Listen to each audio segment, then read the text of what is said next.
Welcome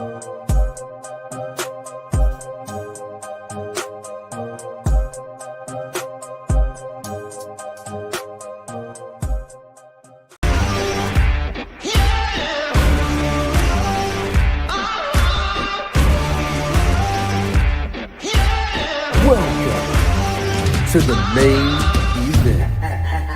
Welcome to the main event.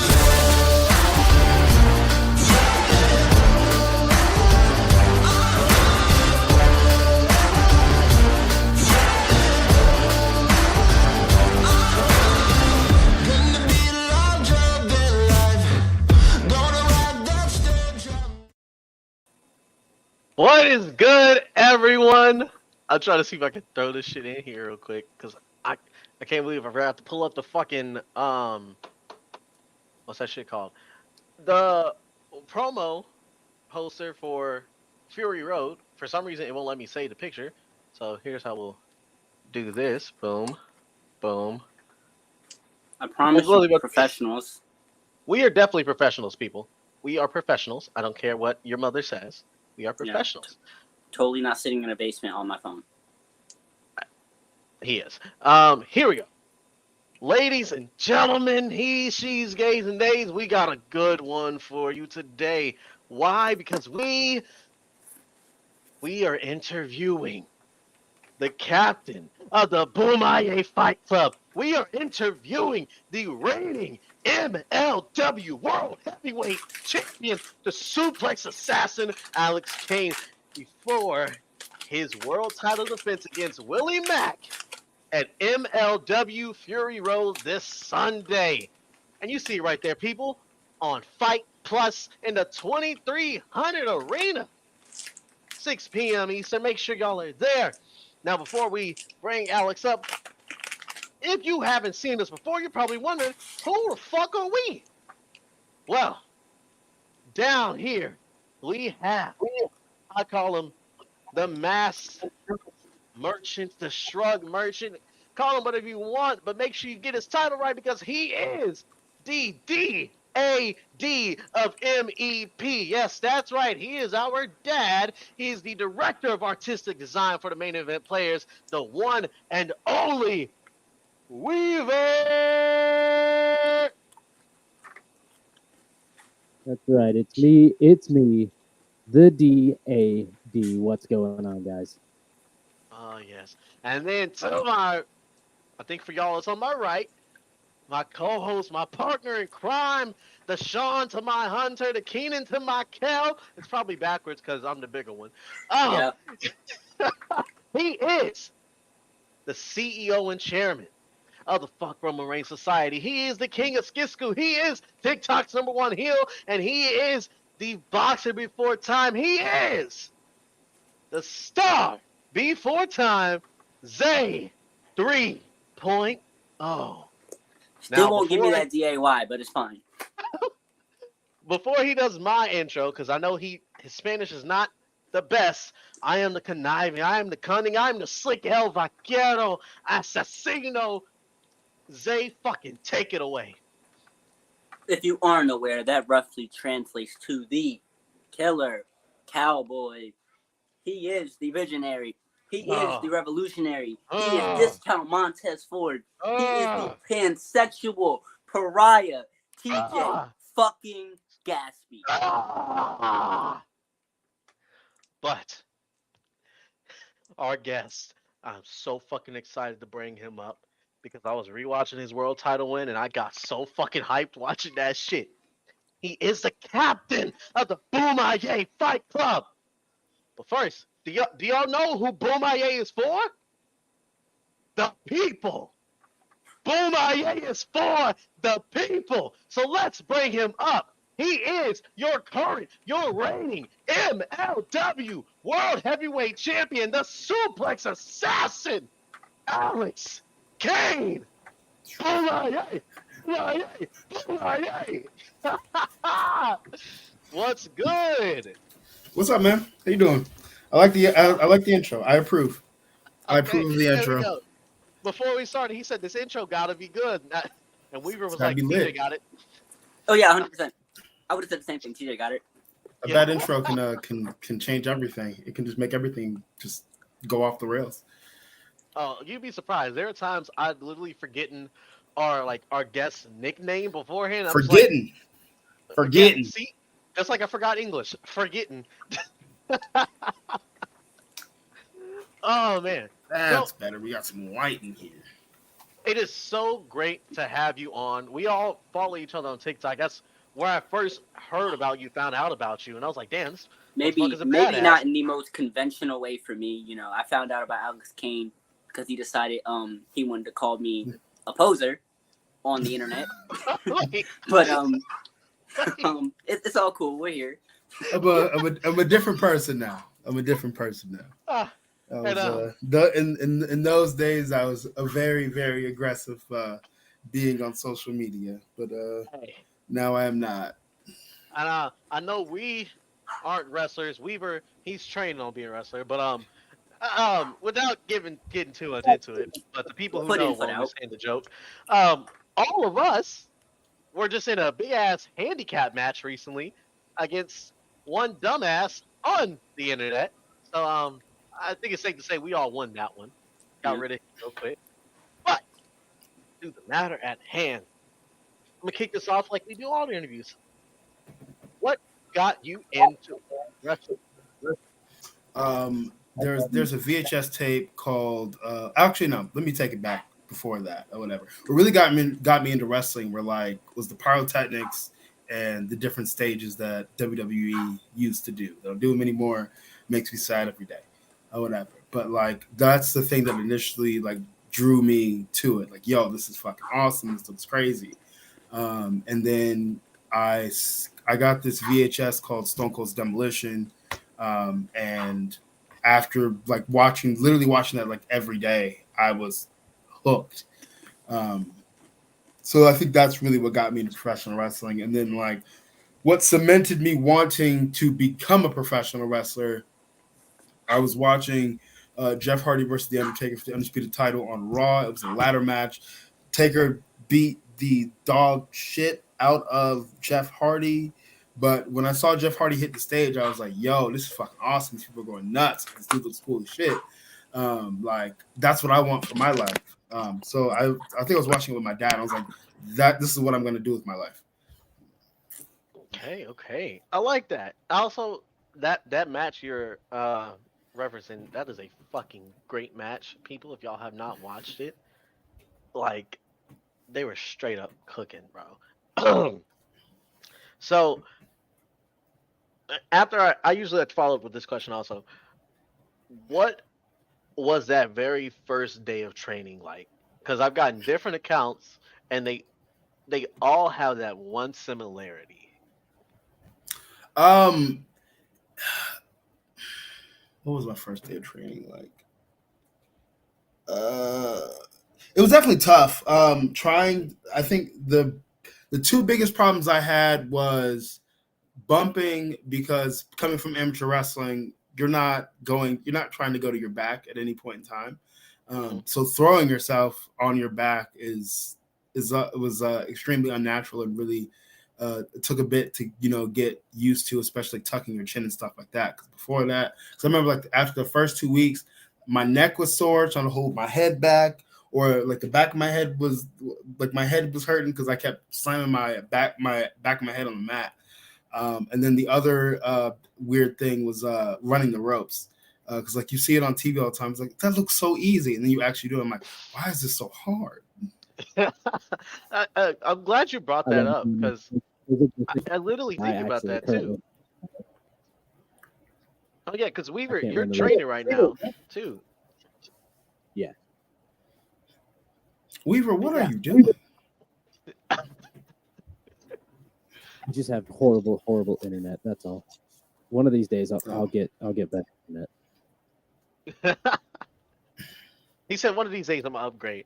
But with the ropes, like, I'm glad you brought that up, because looking at it on TV, we always think it's easy. And I'll just be playing around with my friends, just like running the ropes between trees, and I'm just like, how the fuck do they change direction before they hit the ropes? Because I just almost twisted my fucking ankle. How are they doing this shit?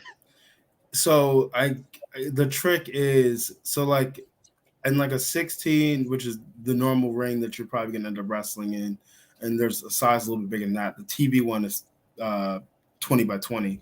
I think it's 20 by 20 is an extra step, and then like a 16 by 16. I think for me it's maybe like 3 or 4 steps. And before you get to the rope, you kind of got to reach out and grab it or whatever, so you can kind of turn yourself. Like at first it's really awkward, but you get used to it over time. But yeah, and for that case, you got to kind of be a little athletic in a way or whatever. Can't be no slouch. Can't be no slouch. But that's not even the worst part. The worst part is like trying to get used to, because you got to hit, in order for the ropes to work like they supposed to work, like you got to hit them hard. And like it takes a minute for your back to kind of get used to it. That's one of the hardest things. Your back would be, I can't see I couldn't see the bruises on my back. My back would be sore just hitting the ropes. God damn. Oh yeah, I put pictures in our group chat of the bruises on my back after the first couple of days of running ropes. It was nuts.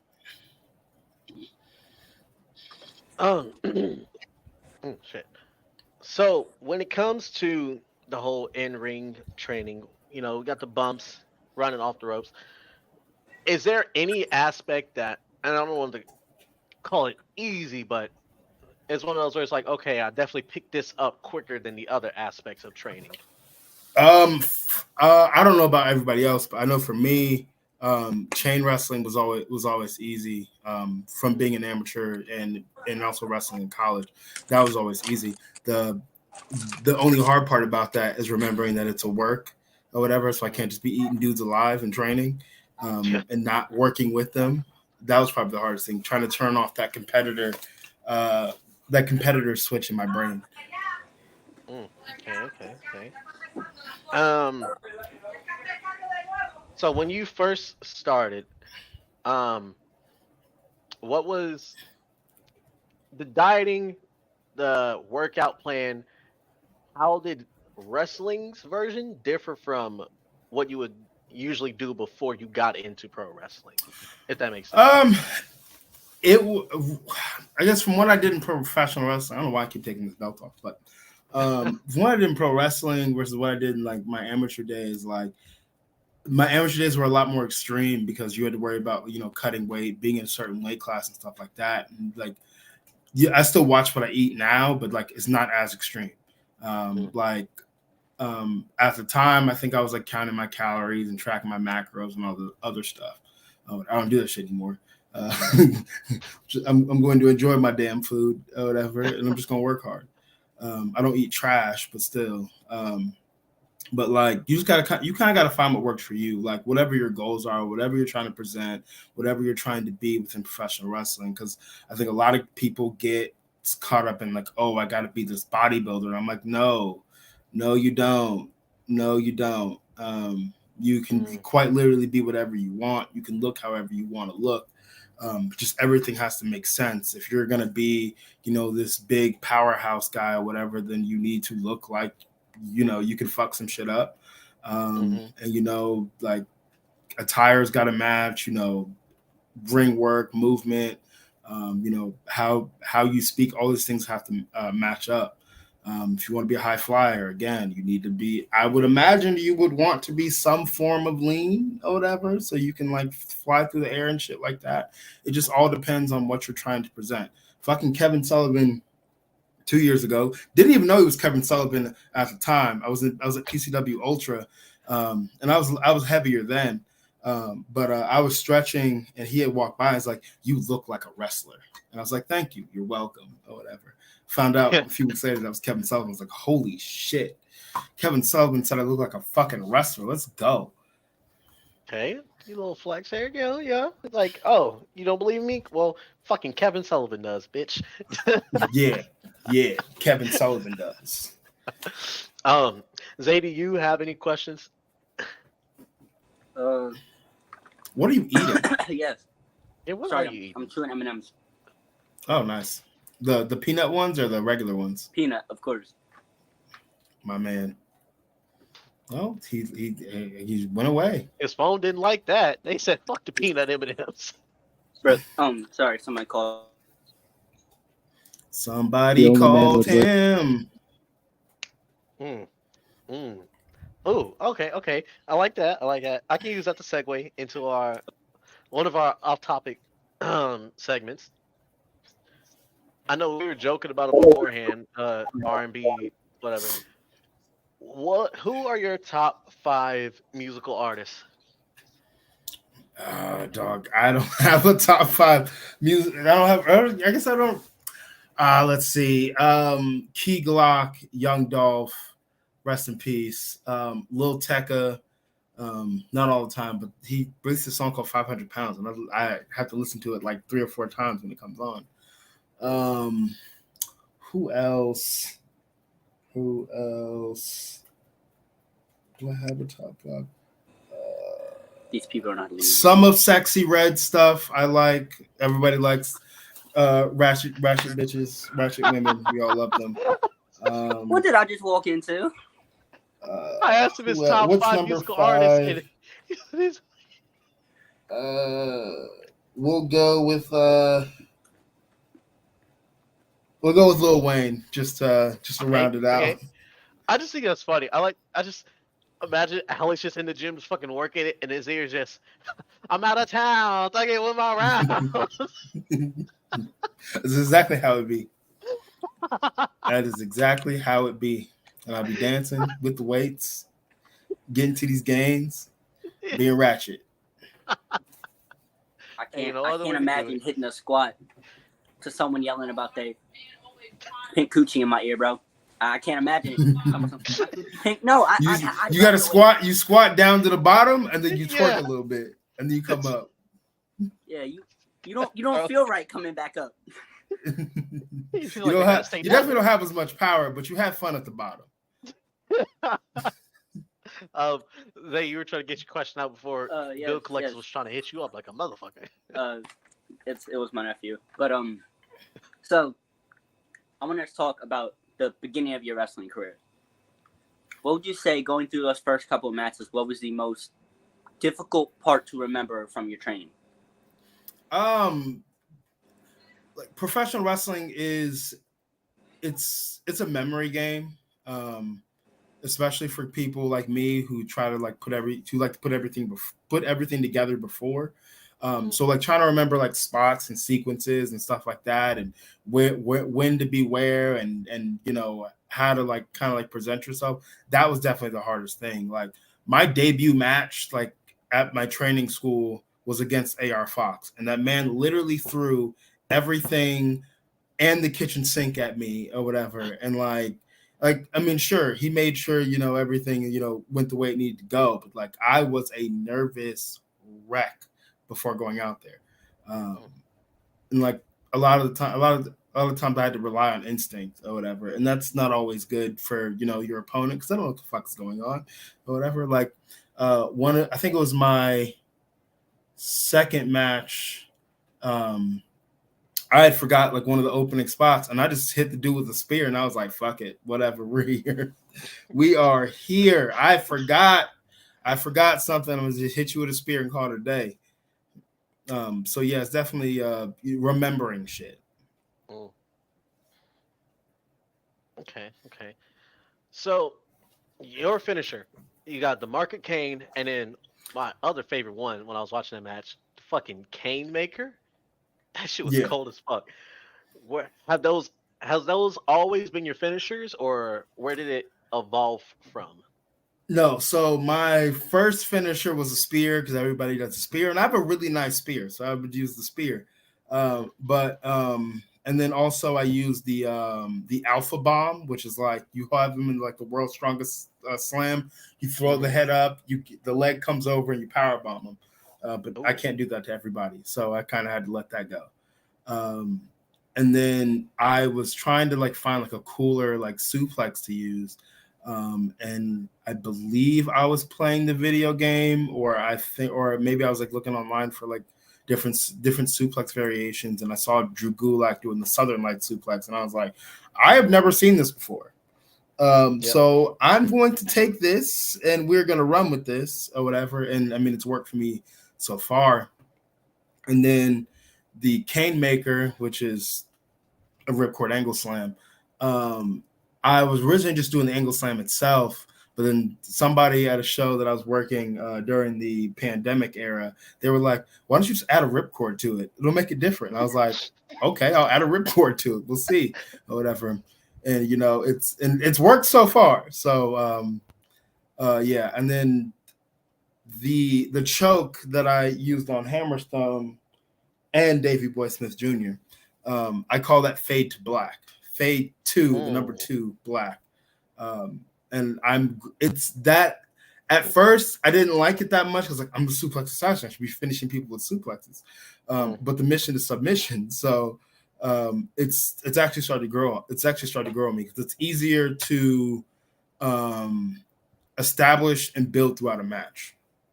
Okay. I'm glad you brought up that choke because, like I said before this, I went back and watched that world title win. And I told you off camera, I was telling people, I had never seen a man turn that purple so quick that when Alex locked Hammerstone in that goddamn choke, that man was just like, I'm done.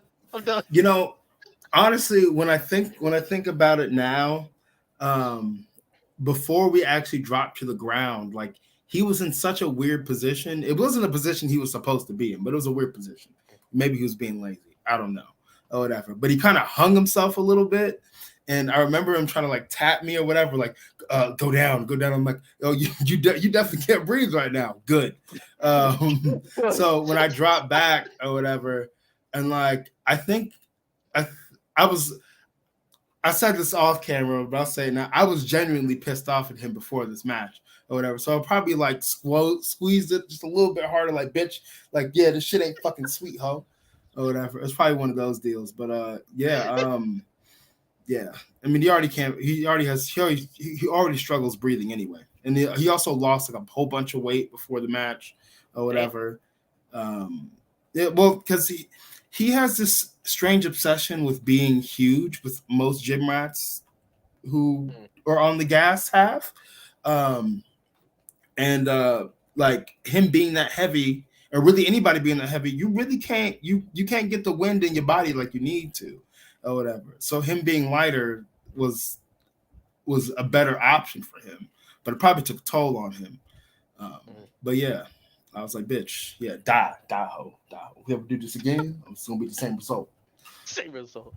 All right, we have our first question from the comments. Comes from one of our brothers in the Main Event Players, Deontay. He asks, who are 3 wrestlers you haven't wrestled that you would like to? And I know one of them. 3 wrestlers that I would want to wrestle no matter the company. Well, Jacob Fatu, which I better get that match on this in this title run. Josh Alexander. Ooh. And who would be the third?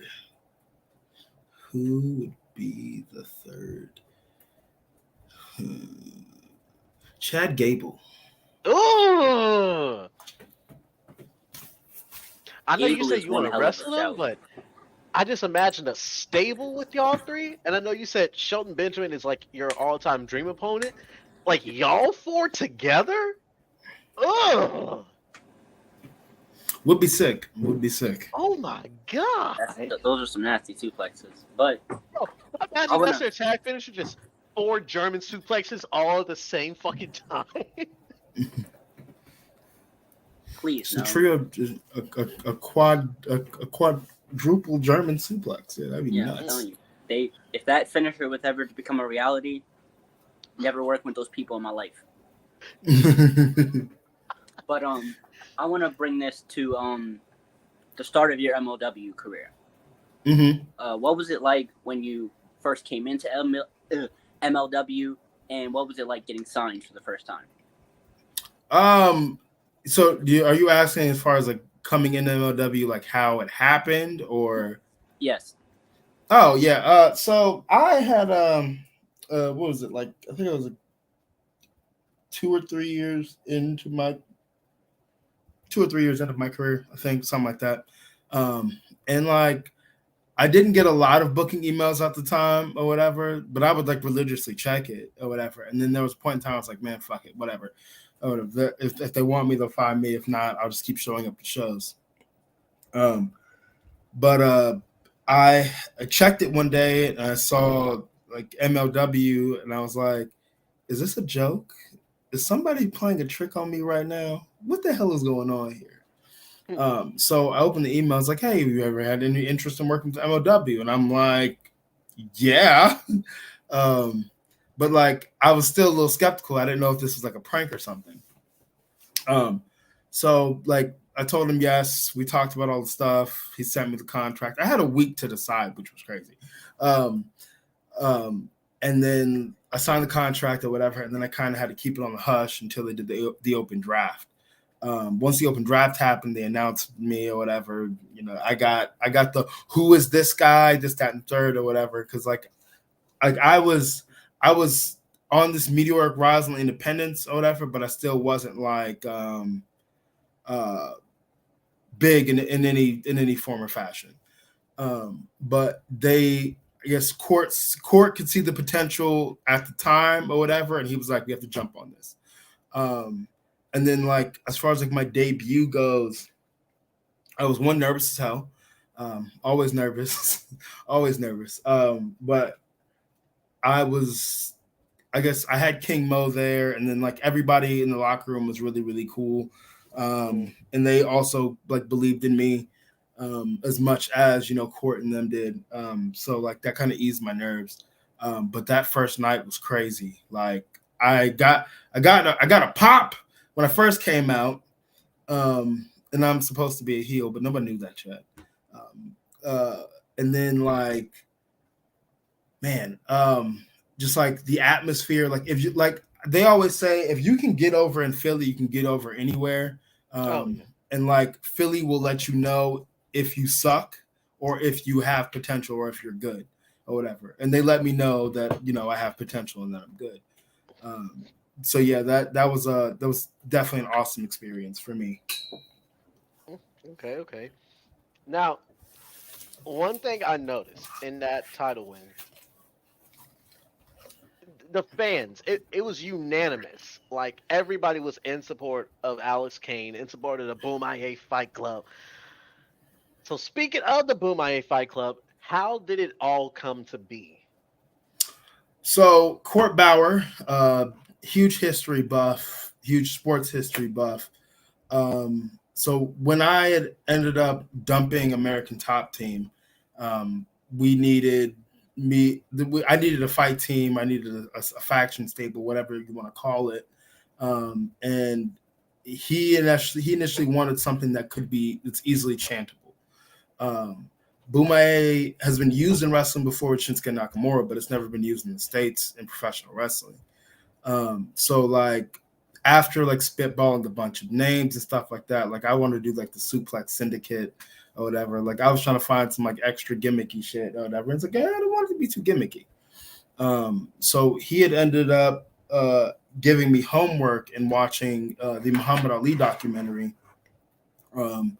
And you know, I kind of got around like I would like report back to him like, hey, this is what I learned in this part and this part or whatever. And we got to like the Rumble in the Jungle part of it. And he texted me, was like, Boom IA Fight Club. And I was like, this could work. This could be cool. So that's kind of like what we settled on. And I didn't know it was going to get to this point or whatever, but like one of the producers would always be like, just like visualize like one day the entire arena chanting Boom IA or whatever. And like I would chant it in matches or whatever, but people would be looking at me stupid or just say nothing. I guess it's one of those deals where like you just keep throwing it at the wall over and over and over again, and it eventually stuck. So that's kind of like that's the short and sweet of the origins of the Boomerang Fight Club. Okay. Because I remember also like, I remember when I first got the shirt and I made the video, and I hit like the weakest Boomerang ever. I was like, It was Boomerang terrible. is for the people. No, you gotta say it with some Boomerang is for the people. That's what you gotta say. Ever since you said you responded to that video, I was like, okay, I get it. So now every time we're all talking about Boomerang, it's just with that. I feel like I'm ready to go into war. Like I feel like I'm ready. That's why like I love with it so the much. fucking tank around this bitch. Exactly. That's like sometimes like again, like I love entrances and stuff like that. But like if three Boomayes and it's fucking over. So like for me, Oh, yeah. once I say that to myself 3 times, I'm ready to fucking run through a wall. So I can just only if I feel that way, I can only imagine how other people feel that. And like in that title match, like you said, it was unanimous because I thought it was gonna be some Hogan Rock shit. Honestly, like I thought the crowd was gonna be split, but they were not in any way, shape, or form. And it was actually at some points it was so loud, like I would get like what do you even call it? Like I guess like notes from Gorilla like through the referee. And they'd be like, oh, yeah, hype the crowd up. I'm like, what do you mean hype the crowd up? I can't even hear myself speak. Like, a few times in the match, I was like, Boomerang is 4, and I couldn't hear myself, and they was already going. So I don't know what you want them to be hyped for. I can't even hear myself right now. These people are going fucking nuts. And that title win, that meant something to people because one of the first shots the camera panned to, and I'm glad they caught that shot because it was so fucking golden. The second Hammerstone tapped and the bell rang, it cut to this little redhead girl, and the way she was jumping up and tears in her eyes. I was like, oh, this man is leading a revolution. Like shit is about to go down in MLW. Like this, they're in for a fucking whirlwind. I can already tell. It just looked like she was so fucking inspired by this win. It's cool because all of this happened. They didn't force me down anybody's throats as a baby face or anything like that. The shit happened organically or whatever. From calling people hoes, slapping people with cheesesteaks, I'm just cool. Like, and there's shit I can do about that. I'm cool and I'm charismatic. There's shit I can do about that. So like for people to just kind of come along with it, the Boomerangs for the people definitely helped, which was also a text message from Court after a show. Because like Boomerangs for the people, I'm like, what do you mean? I'm a whole bad guy. I'm calling people hoes. I'm fucking cheating and all this other shit or whatever. But I was like, fuck it, I'm gonna run with it. For the people, huh? I'm gonna run with it or whatever. And like I feel like that was probably one of like the key little phrases or whatever that really got people like, oh shit, Boomerang is for the people, Boomerang is for everybody. Let's fucking go. Like I can get on board with this. Okay. So to switch it up a bit, this is a topic Zay and I we really like hone in on mental health. And I know being a pro wrestler and now being a world champion, I know your schedule is fucking insane and like the toll training takes on your body. So how do you keep up with your mental health? The trick is, so here's the trick, okay? Most of my training now is gym stuff or whatever. I can get my cardio at the gym, strength, all that other shit at the gym. Before professional wrestling, I've been wrestling for like 7 years or whatever. So I'm never going to forget how to wrestle. And because I'm wrestling so often or whatever, I don't really need to be in the ring super often. And somebody's going to give me some hell for it or whatever. But my philosophy is this. Going to training every day doesn't make you a better wrestler. Being in front of a fucking crowd or whatever and, learning how to control that crowd, learning how to work in front of the crowd, that is what makes you better. Training keeps you sharp. But if you are constantly applying what you've learned and what you continue to learn, because training can also be you studying YouTube videos, you studying film, you studying tape or whatever, and applying these things. Because wrestling's hard, but once you have a grasp of it, it's not that fucking difficult to do some new shit, and keep people safe. So like a lot of my training is studying tape or whatever, making things simpler for me because I like my shit straightforward. But like going to training every day or every week or whatever and bumping every single day. One, you're taking bumps off your bump card. The bump card is a very fucking real thing, and it's different for everybody. You can be cooked in 5 or you can be cooked in 15. So you also have to save your body in that sense. So like that's kind of helped me. That's just me. The proof is in a motherfucking pudding. I'm a fucking world champion, so I don't want to hear shit out of nobody's fucking mouth. If you want to go in there and you want to bump around and do all the other shit at fucking wrestling training, you do that fucking shit or whatever. And I know hundreds of thousands of people who do that shit all the fucking time, and it's gotten them nowhere. And some people's gotten them everywhere, but everybody's different. That's not to say that I don't go to wrestling training. I'm just not there every fucking week. Okay. Zay, you got anything?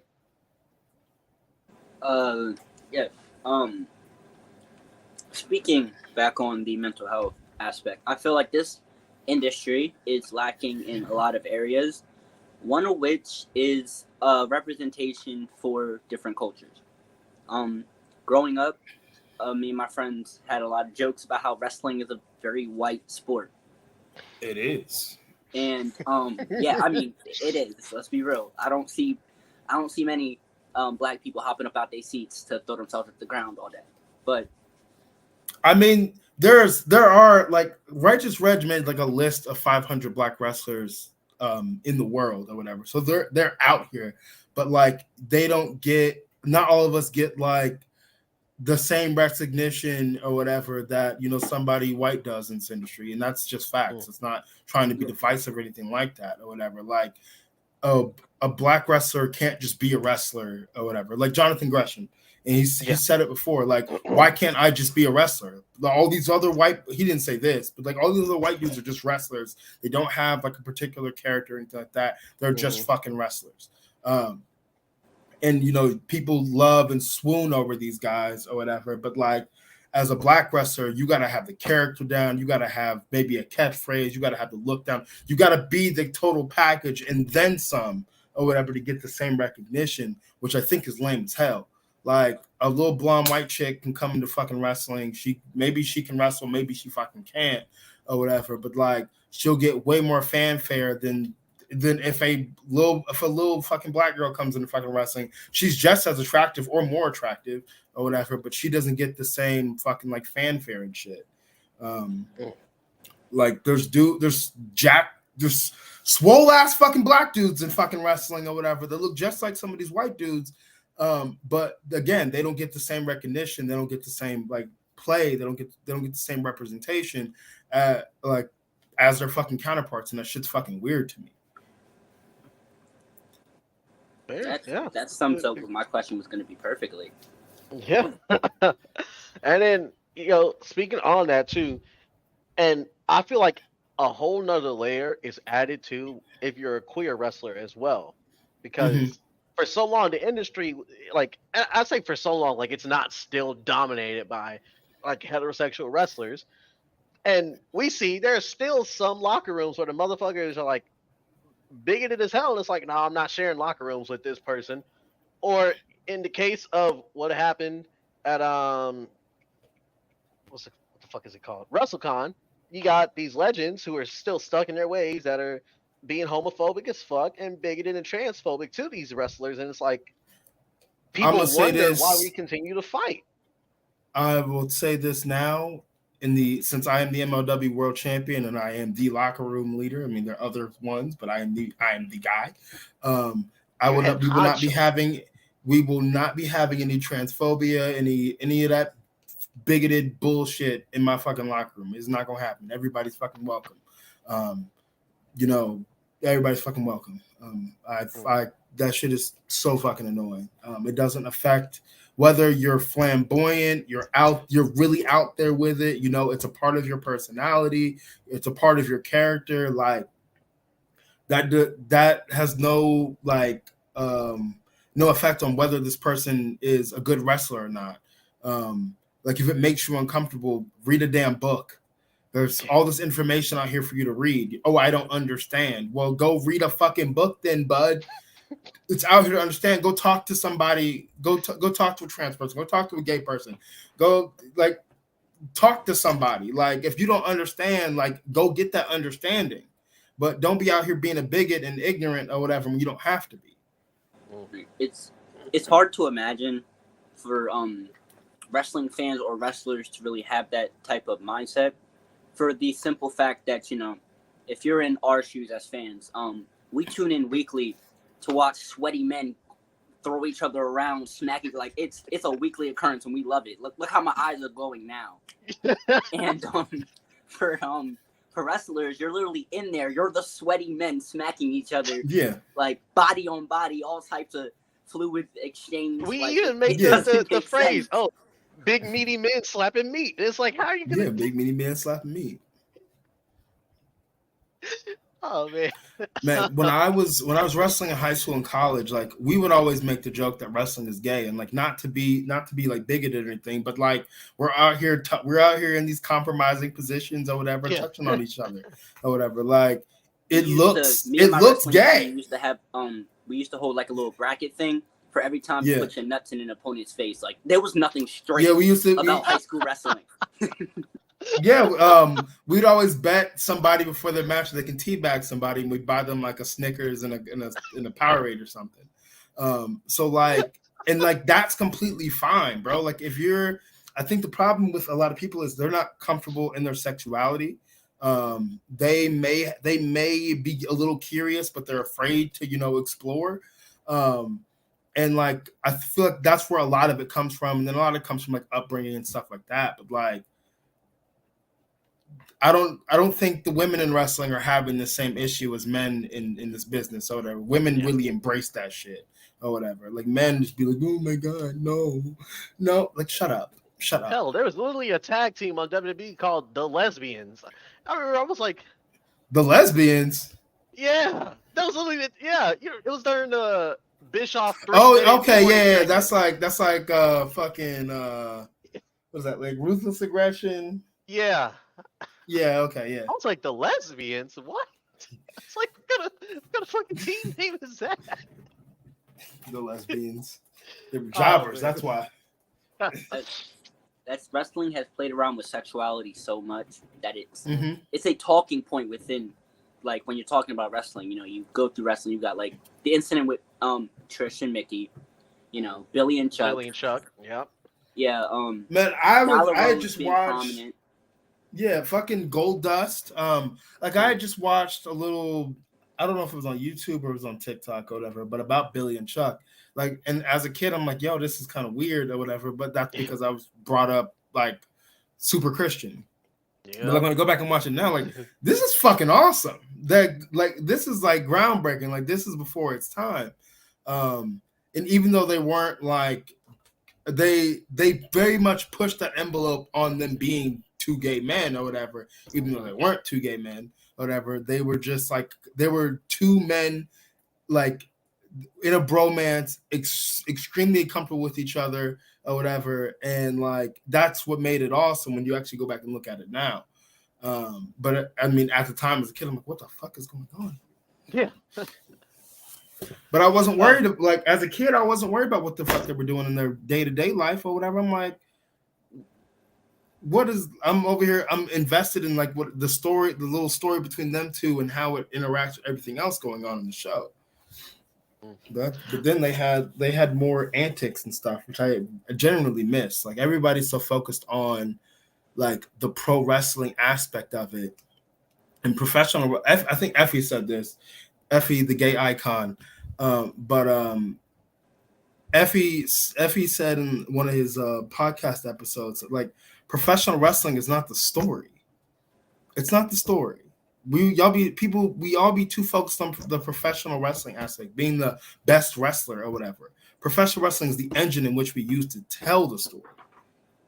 And I feel like a lot of people get that messed up. And that's why, like now, like watching television sometimes, and that's why I generally enjoy MLW, because there's a lot of like backstage segments. There's a lot of like funny, funky bullshit that goes on in the ring and out the ring.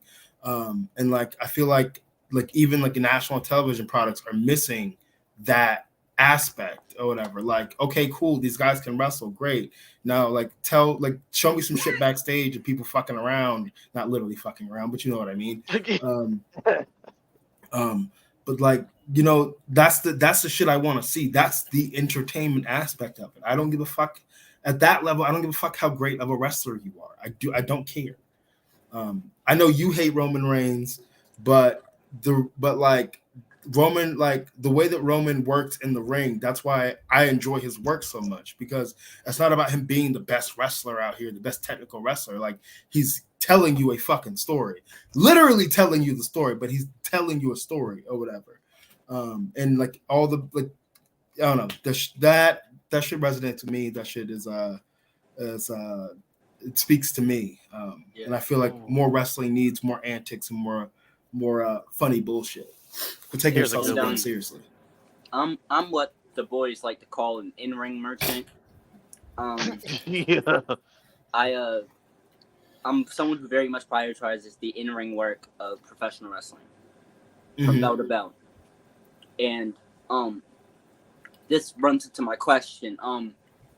How important would you say the in-ring aspect of it is to the overall performance? It depends. Actually, no. It's really, if it's not helping you get over, then you don't need to do it. Like, the whole point of professional wrestling as a professional wrestler is to get over. So if you're in front of a crowd in fucking Memphis and you're doing, if you're in front of a crowd in fucking Memphis and you're doing all these fucking high spots and you're doing Canadian destroyers, other shit or whatever, you're probably not going to get over. But if you go out there and you tell a fucking story or whatever, which doesn't have to be some high intense wrestling shit or whatever, you can tell a story around a fucking wrist lock or whatever. But if you go in there and you tell a fucking story, that's what's fucking important. In the broader aspect of professional wrestling, the story is all that fucking matters or whatever. And you know what you're using, what moves you're using, you know what body language, selling, like stuff like that. That's what fucking matters. I think when people focus so much on being this amazing wrestler, that's why we don't have as much selling these days. That's why we don't have enough dramatics and stuff like that, because everybody's focused on how many fucking toe holds they can fucking pull off or whatever, or what crazy stunt they can pull off instead of telling the fucking story. So just to read into your answer, so from my comprehension, you're saying that if it's not helping you get over in the ring, then it's not necessary. However, the story being told within the ring is what you need. So if you're able to fit that in bell to bell with your selling, taking the dramatics, that increases the value of your in-ring work. Yeah. If you can tell a story, like a comprehensive story, and there's continuity within the story with, you know, being an amazing wrestler or whatever. Like, if you can tell a story with that or whatever, then you're good. But if you're just doing shit to do shit because you saw somebody on television do it or whatever, and you think that, oh, this guy got over doing this, so I can get over doing this or whatever, you got the game fucked up. And a lot of young cats got the game fucked up. All right.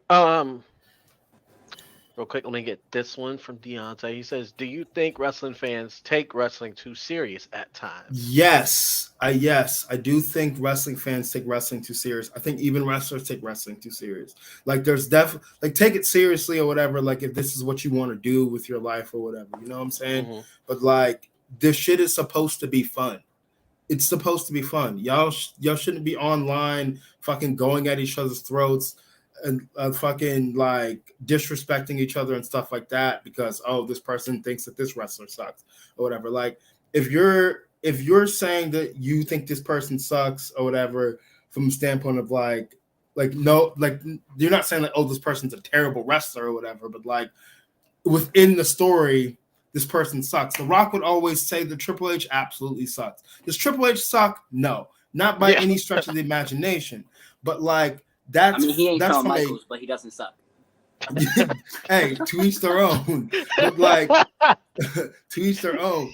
But like, he's talking about within the story of going on or whatever when they're fucking feuding. Yeah, I think you fucking suck or whatever. So like, I hate when wrestling fans kind of like dog on people like, oh, this guy needs to go back to NXT and this, that, and the third. Like, wrestling is fucking hard.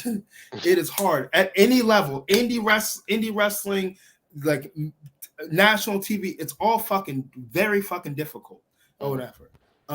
How dare you botch that Spanish fly? Look here, Victor. Let me see your fat ass get up there and do a Spanish fly, motherfucker. I did a Spanish fly on a trampoline one time, and I swear to God, my neck was never gonna work again. They better shut the fuck up. Like it's so like I always when I do run classes at training or whatever, and like we get a new person that comes in, and they're like, oh, I've watched wrestling my whole life. And then they get in the ring and they realize how difficult this shit actually is. That's when I know, like, yeah, you can watch wrestling all the fucking time. It doesn't mean that you understand how difficult this shit is. When you actually are trying to apply running the ropes and bumping and all this other shit, like this shit is difficult.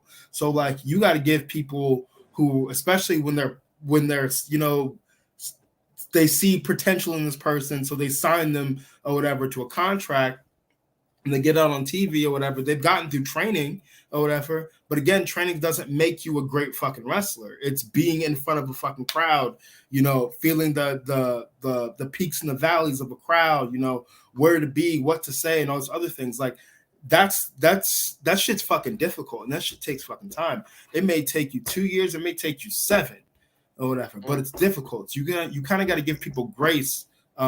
Especially on that level, like, yo, okay, look, it wasn't also like wrestling's not about being perfect. All these moves don't have to ever be perfect. You should want it to not look perfect. You should want people to be safe. Sure. You should want people to be safe. That's the biggest thing. That's one of the things we always say before we go out, like have fun and be safe. But like it shouldn't look like we choreographed this entire thing. It should look like we're thinking ahead. It should look like we're thinking on our feet or whatever. It should look gritty. It should look grimy. It should look nasty. It shouldn't look fucking like super smooth all the damn time. Okay. Now, this is what I would say we're into like an audience question space right now because they're flooding them right now. So some of them I was going to tackle with one of our segments because at this point I feel like they are looking at my notebook because 2 of the questions I see are literally in my thing. Yeah, like the one I'm looking at right now is the one I was going to get into next, so we're just going to do it. Yeah.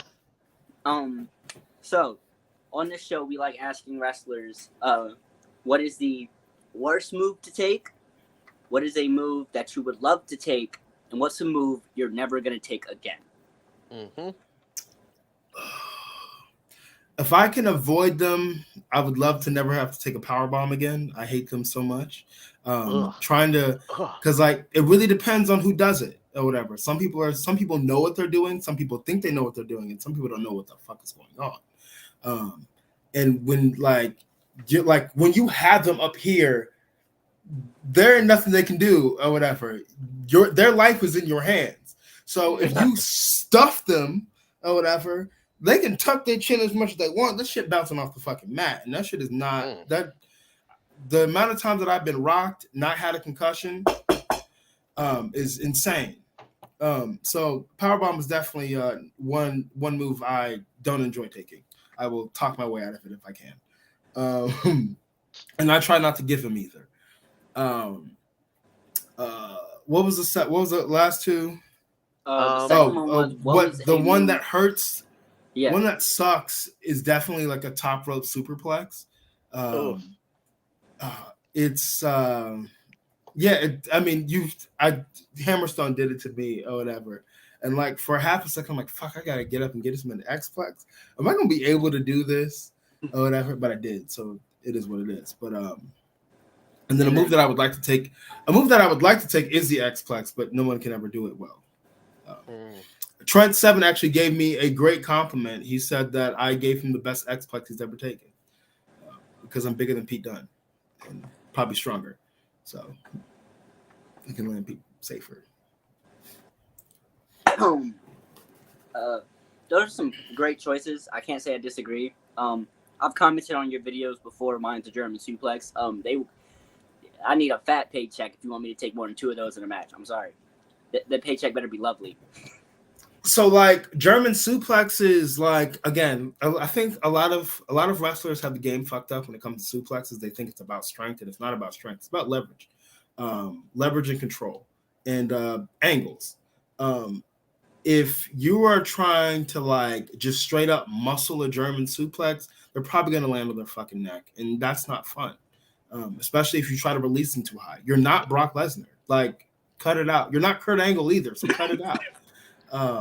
Like I try to land people as flat as possible because really and honestly, throwing them for distance is way cooler than throwing them for height.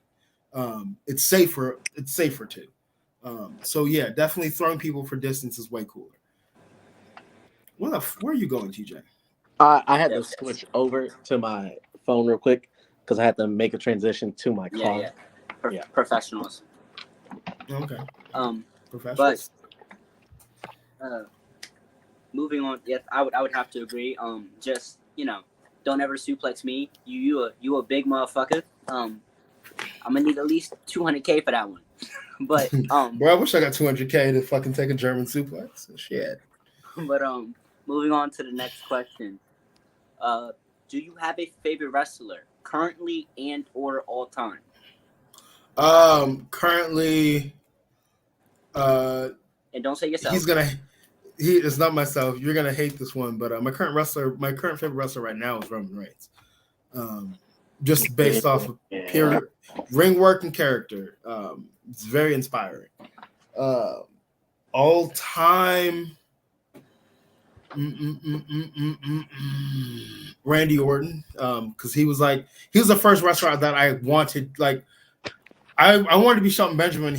When he was the gold standard, but like the very first wrestler I wanted to be, like if we did like any like backyard wrestling stuff, I was always Randy Orton.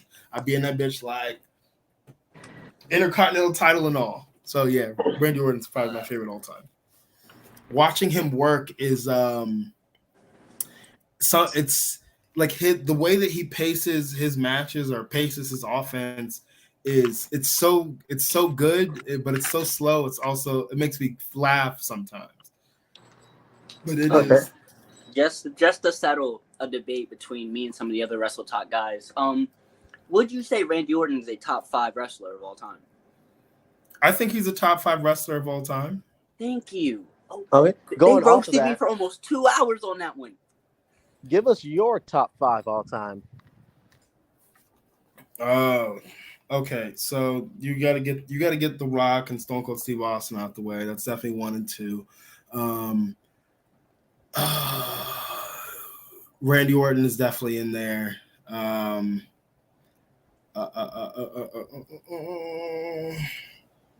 Biggie is in there, like swimwear.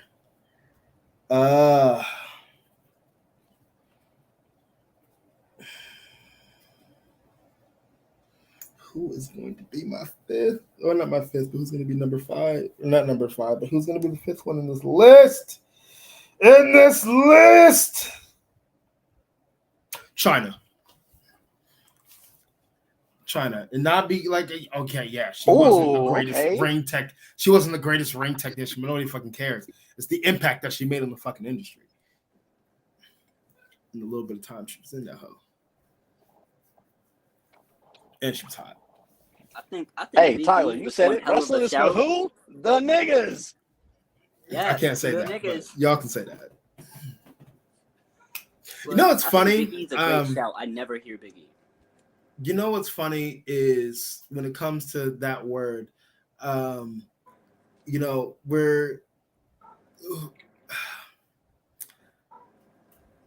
palm-colored people have really actually gotten the you can't say that we can't say this, you can't say this as far as like media and like especially in wrestling goes or whatever. Like I have to kind of like tiptoe around saying it or whatever because like some people, someone's probably gonna try to call me racist for saying, but like I'm black, so like leave me alone.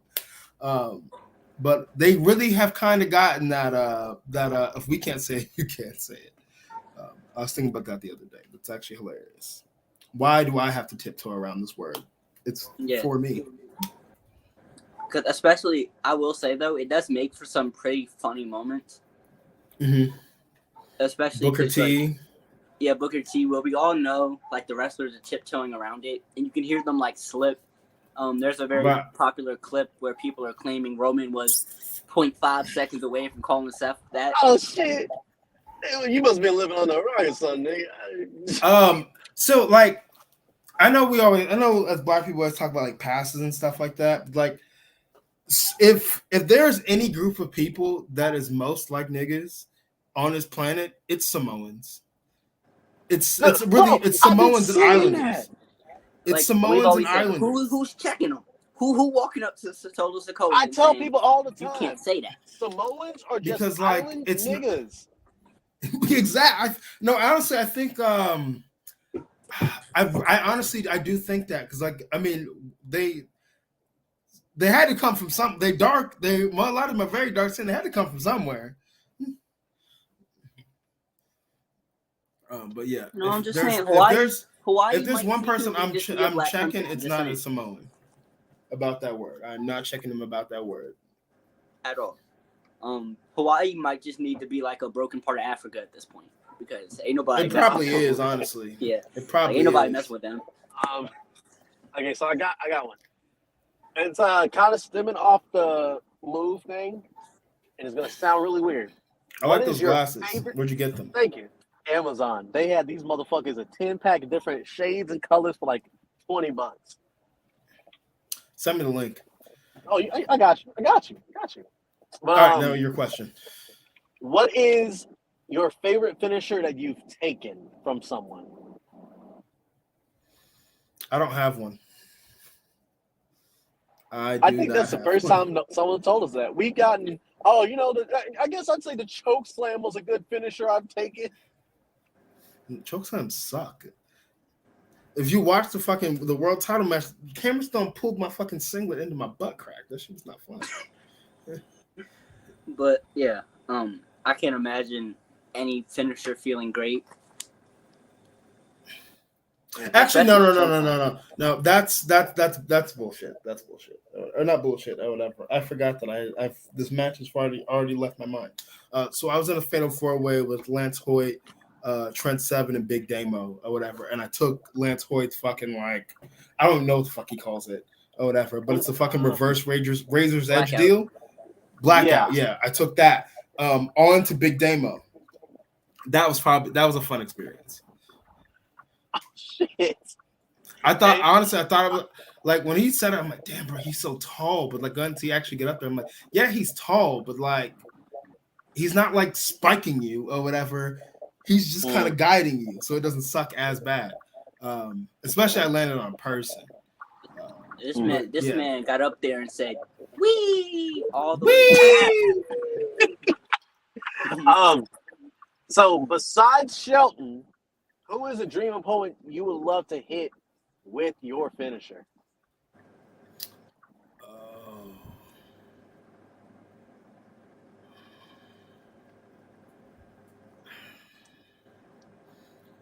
I want to hit Will Ospreay with it.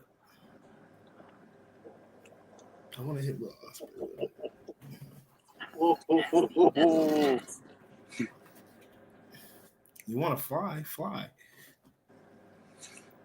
Watch your neck. Find your back, kid. Okay. He's not a kid. Go next, man. Okay. And continuing with, because Zay should know this is my whole Build-A-Bear wrestling fucking edition. Who is your dream manager all time? Paul Heyman. I feel like that's next to everybody's answer. We also got because he's the fucking GOAT. Paul Heyman's the GOAT. Facts. Okay. Now, so with you as the leader and Paul Heyman as your manager, give me an all-time tag team, another singles wrestler, and a women's wrestler, and build a faction. I'm going to go off of independent wrestlers because, there's a team called the Main Event. There's two teams, but there's one that's more like They have Duke. Oh, it's Duke and Gannon. Gannon Jones. I can't remember Duke's last name right now. Or whatever. Gannon wears a fucking like football helmet with the fucking cool visor. Two big ass black dudes or whatever, and they just be fucking shit up. And fucking like right now, like Duke is making kind of his like comeback to wrestling because he's had a wild roller coaster of a life. But he's making his comeback into wrestling, and this man looks like 2000 like Triple H like right now, dreads, jacked as fuck. It's fucking cool. So that would be my tag team. And then a woman that I would put in there is a girl named Jordan Blade. She is a shooter. She is they would call it the New Nation. They call the Boomerang Fight Club the Nation sometimes. It bothers me to no end. The causes are different. The context is different. But yeah, Jordan Blade's fucking amazing. And like she's one of those that just needs like that right platform or that like right opportunity. And I'm working on it. What else is in this fact? So I got a tag team, I got a woman, and what else? One more singles wrestler. One more singles wrestler. Well, since he's already in the Boomerang Fight Club, I would put in O'Shea Edwards. Man, it's just a fucking monster. Anytime we ever talk, I'm like, dude, we're the same person. I just have a mohawk. I just have hair on my head. You have hair on your chin, or whatever. But we're very, very similar in like styles and shit like that, even looks. Because he, funny enough, he actually like helped me create the look that I have now. So I credit him for that. Okay, so here we go. It's the main event, right? Shelton Benjamin's waiting in the ring for you. We got basically the new version of the Boomerang Fight Club beside you, and Paul Heyman leading you down to the ring. What song is playing? My theme music from MLW Now. The fuck? It's a banger. It is. I was listening to it when I was watching the match. I was getting hyped. I was getting, especially when you told him, now play my music at the end. Mm-hmm. I'm getting hyped as fuck. Okay. Now, I think it's time. Well, before we get into my favorite segment, I saw one question I definitely want to tackle from Deontay. What is your favorite Bray Wyatt moment if you have one?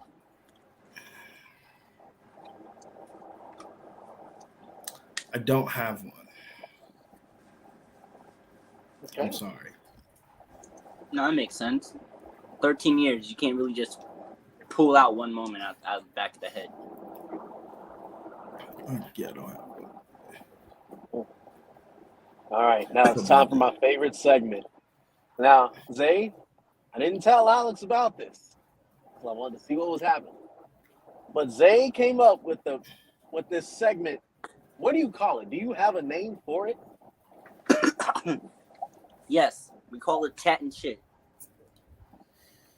Okay. See, this is the part of the show where me and TJ, who consider ourselves very decent talkers, we If would you like think a I'm about to cut a one-on-one promo on this battle. podcast, you have another thing coming. I'm not cutting a promo on this podcast. I'm not even anywhere near being in character. Well, in that case, we'll simplify it. Me and TJ will cut a promo on you, and you will rate them one through 5, and then if you find it in yourself, fire a response. All right, I'm gonna let TJ start. Run it. Since I introduced the segment. Go ahead. Give me a second. I got to. Yep, crack that pencil neck. Yep. Okay. People, listen up. All right, this Sunday, I'm gonna be brutally honest with y'all. I got the biggest fucking challenge of my life, right? Not only am I defending my Maineventplayers World title, but I'm also challenging for the MLW World Championship. Now, it's not any rink-a-dink, run-of-the-mill opponent. No, I'm facing the suplex assassin, Alex Kane. Now, I've watched this match before. They don't call him the suplex assassin for no reason, right? If I'm not on my A game, he could surely break my fucking neck if he wanted to. But I'm not letting that happen. You see, when I step in that ring with Alex on Sunday, I'm not giving him just any version of TJayGatsby. No, I'm giving him El Vaquero Asesino. Roughly translated, the killer cowboy. I'm going to get in there and do what I do best. I'm going to target those areas. If I see even an inch of hesitation, I'm going to target it. The little limpy guy right there, boom, caught it. It's now my new target. I'm going to do whatever I have to pick apart the suplex assassin. Because the way I see it, if I take out the legs, it's going to be damn hard for him to hit me with a suplex. If I take out the arms, it's going to be damn hard for me to hit him with a suplex. So the game is technicality. Now, I know what you're thinking. You're trying to get technical with someone who has a background in amateur wrestling. You're basically going on a suicide mission. And yes, I am.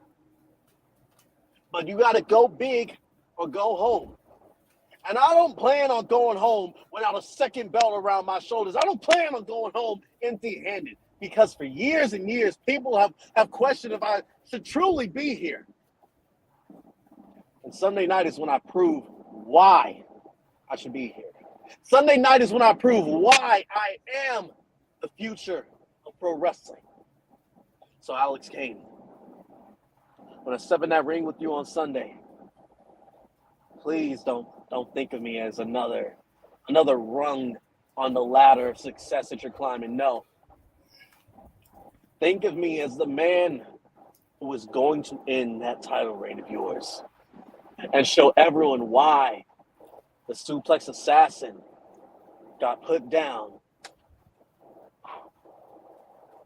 by the killer cowboy. Bang.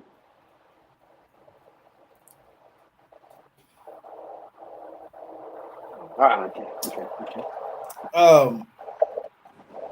I'm gonna be honest. It was too long. Okay. I'm gonna give it a 3.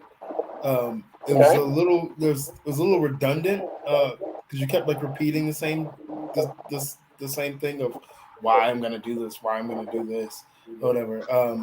The problem with promos sometimes, especially if you're cutting it like on your phone or you're doing it for social media, you need to get to the point as quickly as possible. Short and sweet is where the money's at on social media.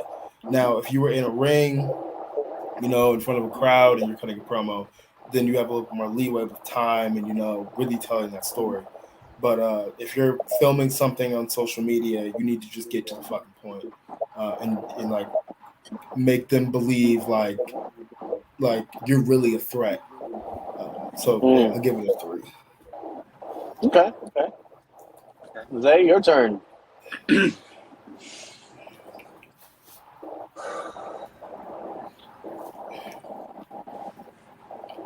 Sunday night.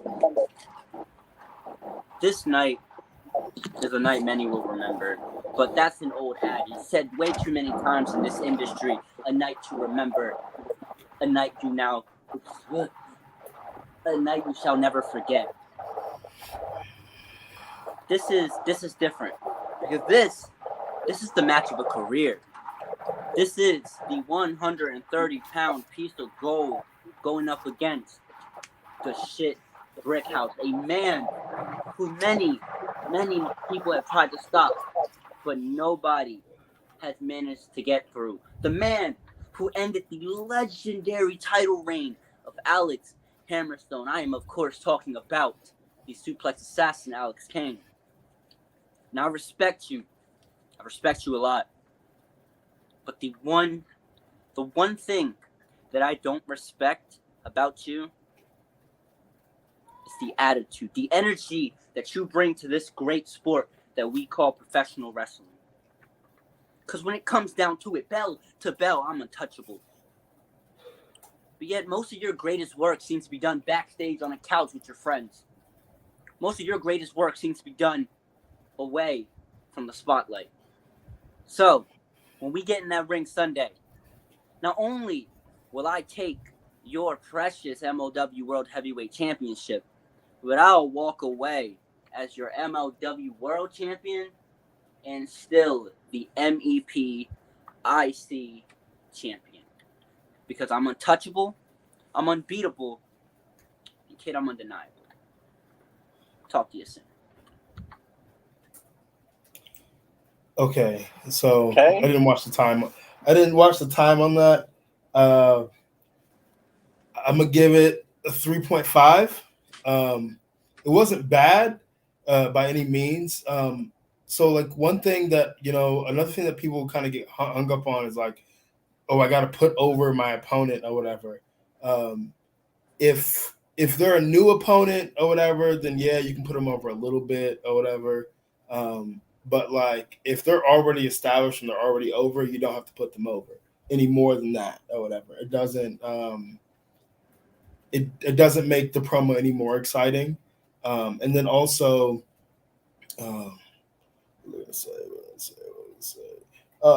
don't try, and this is something that I also had to learn, like don't try to like go off in a promo or whatever. Just let it happen. Like be relaxed with it, and but also like the promo has to start at a level and it has to go to a level or whatever. So it can't be all on one plane. Like there's got to be some excitement. There's got to be maybe some aggressiveness there.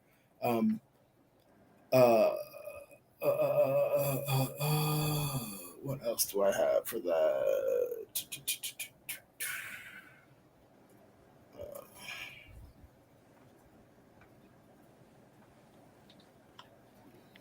Never end a promo with "I'll see you soon" or whatever. You got to end the promo with a bang. That's why I always say "boomaye, boomaye, boomaye" or whatever, because it's always a good out, or that's on boomaye. Like you got to end it with a. But yeah, it was a good promo. Okay. Okay. TJ, I do believe that breaks our tie. For now. Yeah, for now. But as it stands, still your promo. Well, no, once again, your promo champion in MEP. If Alex doesn't want to cook us alive right now, then No, I'm gonna be nice. Okay. please don't. Okay. We enjoy it. We're masochists for this shit, apparently. That's wild. Whoa, who's this we? All right. Before we wrap it up, I know you got to go soon. Tyler wants to know who's your favorite horror character. Definitely fucking Jason Voorhees. I love this motherfucker. This motherfucker he be walking hella slow or whatever. Somebody thinks they about to get away, and then he just fucking appears. Boom, motherfucker, die. Boom, bitch. Okay. I like that one. All right. So people, Wait, and of course, before we wrap before it we up, close off, we would like to make sure you tune Flip into over. MLW Fusion. Can I get my shit off? Get your shit off.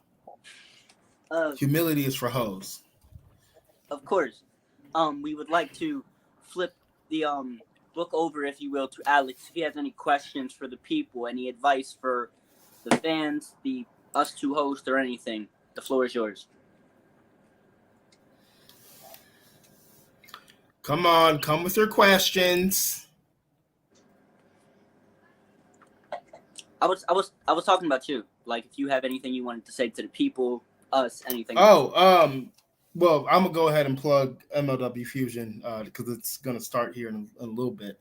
MLW Fusion's on at 8 p.m. on YouTube. From what I can see from the graphic, because they didn't put a description or whatever, it's gonna be about me and Willie Mack building up to our match on Sunday at Fury Road. Definitely tune in on Fight Plus. It's the entire show is going to be nuts. That match is definitely going to be nuts. It's going to top it's going to top the match of me and Hammerstone. I can definitely feel it. If you're in Georgia, Augusta, Georgia to be exact, September 9th, I will be at IWE Pro Wrestling. I don't know what I'm doing, but I will be there. What else do we have? Follow me on Twitter at Alex_Kane11. Follow me on TikTok at Alex_Kane11. Follow me on Instagram at the Suplex Assassin. Don't find me on Facebook unless you're a promoter. If you're a promoter, we can talk and try to get to that money. I have merchandise on brainbustertees.com and MLW shop. So if you saw the shirt that TJayGatsby had, Boomerang is for the people, that is on MLW shop. And then I have a shirt that says humility is for hoes on brainbustertees.com, which is one of my favorite shirts. So go pick up some merchandise, support the champ. Okay. And real quick, could we get you to in the best Boomerang sense, just hit the people with a welcome to the main event.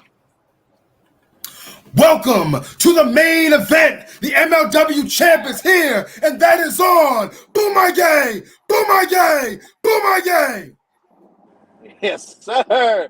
Ladies and gentlemen, thank you once again to our guest, the MLW World Champion, the Suplex Assassin, the captain of the Boomerang Fight Club, the one and only Alex Kane. Yeah! Alex, it was so good having you, man. Make sure y'all tune into MLW Fusion. Make sure y'all tune into Fury Road on Sunday. And ladies and gentlemen, until next time, we must bid you all adieu. Goodbye and good night.